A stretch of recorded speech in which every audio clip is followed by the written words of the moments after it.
Hello friends, today's topic is fever. Fever is very common. All of us have faced it many times. So today let us know what is fever, classification of fever, what are its signs and symptoms, why we get fever and how to manage fever in home. Friends, आज हम बुखार के बारे में जानेंगे। बुखार क्या है, उसका साइंस एंड सिम्टम्स क्या होते हैं, उसका क्लासिफिकेशन क्या है और उसको हम घर पर कैसे मैनेज कर सकते हैं। Elevation in normal body temperature is called fever. So what is normal body temperature? So normal body temperature is around 98.6 degree Fahrenheit, that is 37 degree Celsius. Fever is also known as pyrexia and also hyperthermia. So friends, हमारा normal body temperature है 98.6 degree Fahrenheit या फिर 37 degree Celsius. सो अगर ये normal body temperature increase हो जाता है तो उसको हम लोग फीवर कहते हैं। फीवर को पायरेक्सिया भी कहते हैं और हाइपरथर्मिया भी कहते हैं। Fever itself is not a illness, but it is an important sign as something is going wrong in our body. It is a body response to disease. Fever ये कोई बीमारी नहीं है, पर यह एक इम्पॉर्टेंट इंडिकेशन है कि हमारी बॉडी के अंदर कुछ गलत हो रहा है। ये एक बॉडी का रिस्पॉन्स है। अगर कोई बॉडी के अंदर कोई डिसीज़ है तो इसके अगेंस्ट में हमारा बॉडी रिस्पॉन्ड करता है। Fever helps in fighting against infections. ये जो फीवर होता है इन्फेक्शन के अगेंस्ट फाइट करने में हेल्प करता है। Classification of fever. First is low grade fever. Here body temperature rises to 100.4 degree Fahrenheit to 102.2 degree Fahrenheit, that is 38 degree Celsius to 39 degree Celsius. So low grade fever में body temperature 100.4 degree Fahrenheit to 102.2 degree Fahrenheit या फिर 38 degree Celsius से 39 degree Celsius होता है। Second is moderate grade fever where body temperature rise to 102.2 degree Fahrenheit to 104 degree Fahrenheit और 39 degree Celsius to 40 degree Celsius. So moderate grade fever में body temperature 102.2 degree Fahrenheit से 104 degree Fahrenheit होता है। 39 degree Celsius to 40 degree Celsius है। High grade fever, here body temperature will rise to 104 degree Fahrenheit to 107.6 degree Fahrenheit और 40 to 42 degree Celsius. High grade fever में body temperature 104 degree Fahrenheit से 107.6 degree Fahrenheit तक होता है या फिर 40 to 42 degree Celsius तक होता है।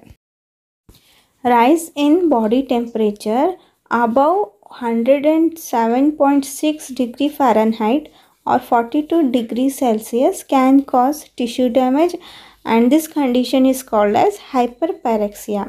सो अगर बॉडी टेम्परेचर 107.6 डिग्री फ़ारेनहीट या फिर 42 डिग्री सेल्सियस से ज़्यादा हो जाता है तो टिश्यू डैमेज हो सकता है और इस कंडीशन को हाइपरपायरेक्सिया कहते हैं। Further increase in temperature becomes life threatening. अगर बहुत ज़्यादा 107.6 डिग्री फ़ारेनहीट से बहुत ज़्यादा टेम्परेचर इंक्रीज़ हो जाता है तो इसके वजह से इस पर्सन की लाइफ भी जा सकती है। कॉजेस ऑफ फीवर, फीवर किस वजह से हो सकता है? First is infection. If there is any kind of infection caused by any of bacteria, any of virus, then it can cause fever. अगर कोई भी इन्फेक्शन होगा तो फीवर हो सकता है। Some immunizations such as diphtheria और tetanus, बच्चों में जो वैक्सीनेशन होता है जैसे डिप्थीरिया और टेटानस, इन वैक्सीनेशंस में फीवर आने के चांसेस होता है। टीथिंग इन्फेंट्स, बच्चों में जब दांत आने वाला होता है उस टाइम पर फीवर हो सकता है। एक्सट्रीम सनबर्न, बहुत ज़्यादा सनबर्न होने पर भी फीवर आ सकता है। फूड पॉइजनिंग, अगर फूड पॉइजनिंग हो जाता है तो भी फीवर हो सकता है। Some inflammatory diseases like rheumatoid arthritis, so rheumatoid arthritis जैसे डिसीजेस में भी फीवर रहने के चांसेस रहते हैं। Hyperthyroidism, brain lesions, diabetes insipidus, blood clots, इन सारी चीज़ों में फीवर होने के चांसेस हैं। Some medications can also induce fever, so कुछ दवाइयाँ होते हैं जो बहुत ज़्यादा रेगुलरली लेने से फीवर हो सकता है।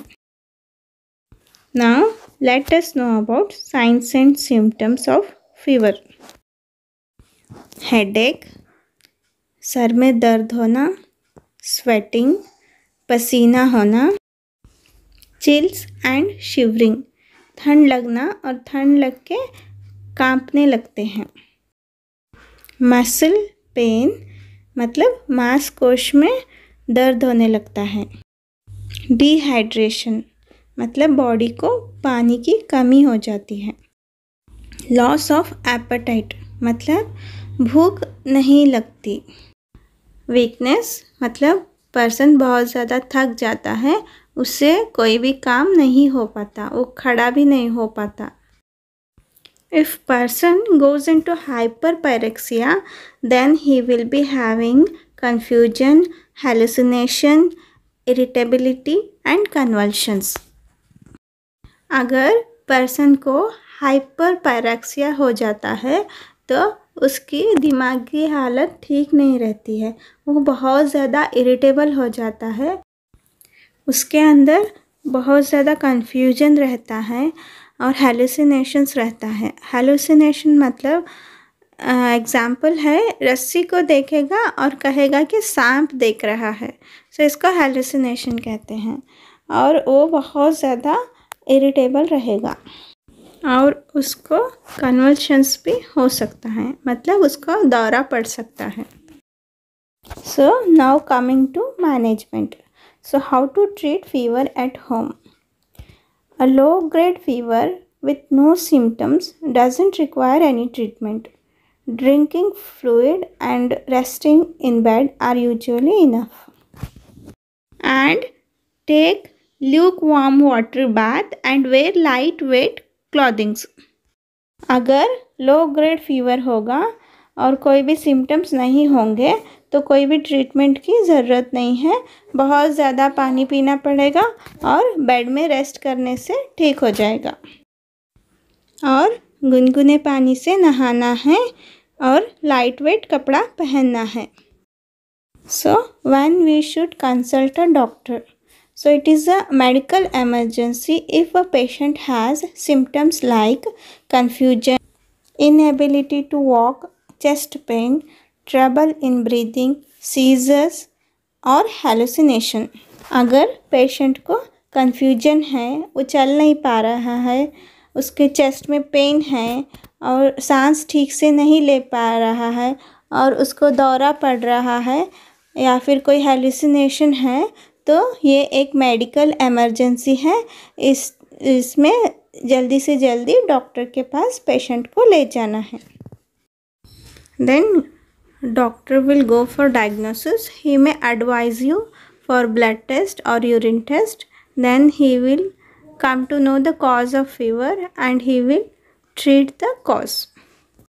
डॉक्टर आपको यूरिन टेस्ट और ब्लड टेस्ट करवाने के लिए कहेगा और जो भी कॉज है उसको रूल आउट करके उसका ट्रीटमेंट देगा।